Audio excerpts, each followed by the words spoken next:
네, 여러분. 이 유한한 양의 물감으로 무한히 넓은 종이를 칠할 수 있다면 믿으시겠어요? 네. 이게 말도 안 되는 얘기처럼 들릴 텐데요. 이게 놀랍게도 이게 수학적으로 가능한 얘기입니다. 오늘은 이 신기한 이야기가 어떻게 가능한지, 그리고 또 이 이야기로부터 우리가 어떤 의미를 얻을 수 있는지 세 가지 통찰을 중심으로 알아보겠습니다. 이 놀라운 이야기는 가브리엘의 나팔이라는 수학적 도형으로부터 시작됩니다. 가브리엘의 나팔이 뭐냐 하면 함수 y는 x분의 1의 그래프를 x는 1에서 오른쪽 무한대까지 부분을 x축으로 회전시켜서 얻어진 회전체예요. 그러니까 y는 x분의 1의 그래프는 이렇게 생겼는데 여기 빨간색처럼 생겼죠. 그런데 이것에 x는 1부터 무한대까지의 부분, 이제 이 부분을 x축으로 회전합니다. x축으로. 그러면 어떤 입체가 생기냐면 이런 입체가 생기겠죠.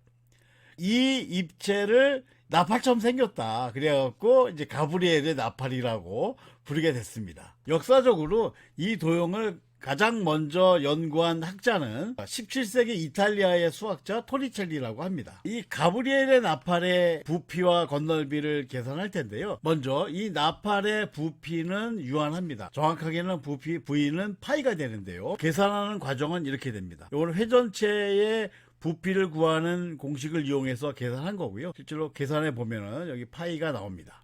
건널비를 계산하면 건널비는 무한대가 나옵니다. 회전체의 건널비를 구하는 공식을 이용해서 계산해 보면은 무한대가 나옵니다.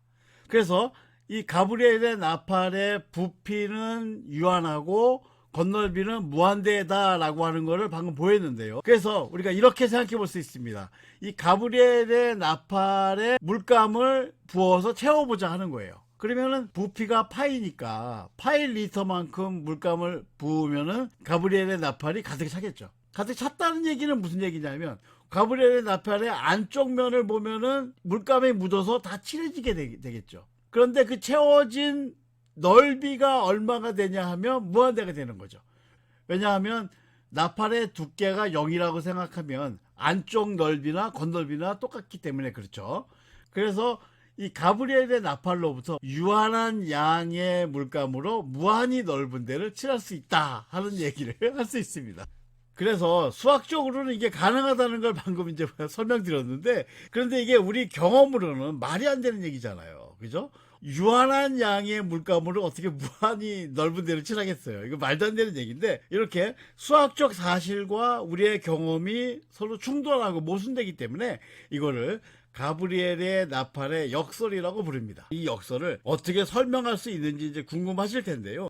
바로 이 역설의 핵심과 해석, 본론부터 말씀드리겠습니다. 이 역설의 핵심은 칠의 두께에 있습니다. 일상 중에 우리가 뭔가 칠한다라고 할 때 그 칠의 두께를 생각해 보면 칠의 두께를 어떻게 한다고 콕 집어서 말하지 않더라도 일정한 두께로 칠한다고 가정하고 있는 겁니다. 그래서 일정한 두께로 칠한다고 하면 무한히 넓은 면을 칠하려면 유한한 양으로는 절대로 안 되는 겁니다. 그런데 가브리엘의 나팔에서 칠해지는 두께를 생각해 보면 그 칠해지는 칠의 두께라고 하는 게 결국 요 함수의 높이가 되겠죠. 그죠? 그런데 이 함수의 높이가 x축 오른쪽으로 갈수록 점점 가늘어지죠.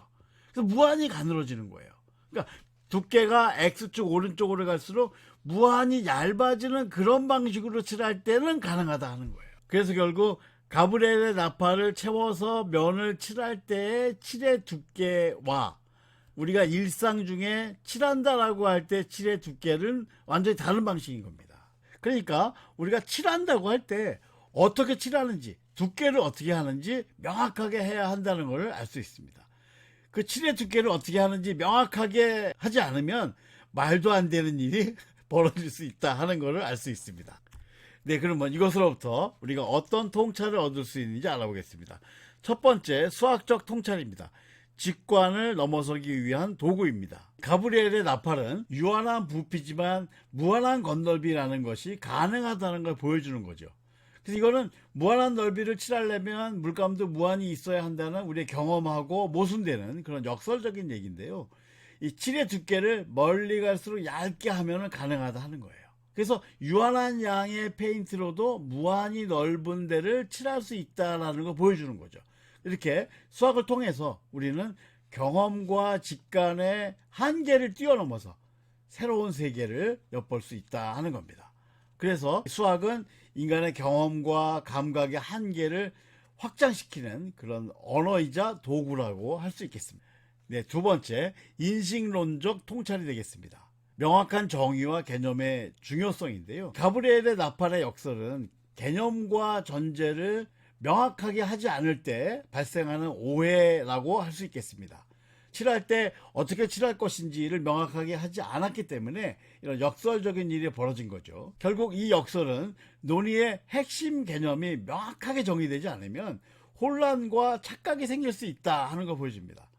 근데 이런 일은 비단 이 경우뿐만 아니라 일상 대화나 논의 또는 토론에서도 흔히 일어난다고 하겠습니다. 따라서 어떤 논증을 하거나 누구와 대화하거나 또는 토론을 펼칠 때 사용하는 개념과 전제를 구체적이고 명확하게 정리해야 하겠습니다. 네, 세 번째, 신학적 영성적 통찰입니다. 유한한 존재 안에 깃든 무한인데요. 이 나팔의 이야기는 다음과 같은 질문을 떠올리게 합니다. 유한한 인간 안에 무한한 하느님을 담을 수 있을까 하는 거예요. 이 가브리엘의 나팔은 유한한 부피를 가졌지만 무한히 뻗어가는 그런 구조죠. 끝없이 뻗어가는 그 나팔을 무한한 건널비가 감싸면서 지탱하고 있는 거죠. 그래서 우리의 삶도 그럴 수 있지 않을까 하는 생각이 드는 겁니다. 이렇게 가브리엘의 나팔은 무한한 섭리가 유한한 우리 안에도 깃들 수 있다 하는 희망을 보여줍니다. 네, 그럼 마무리하겠습니다.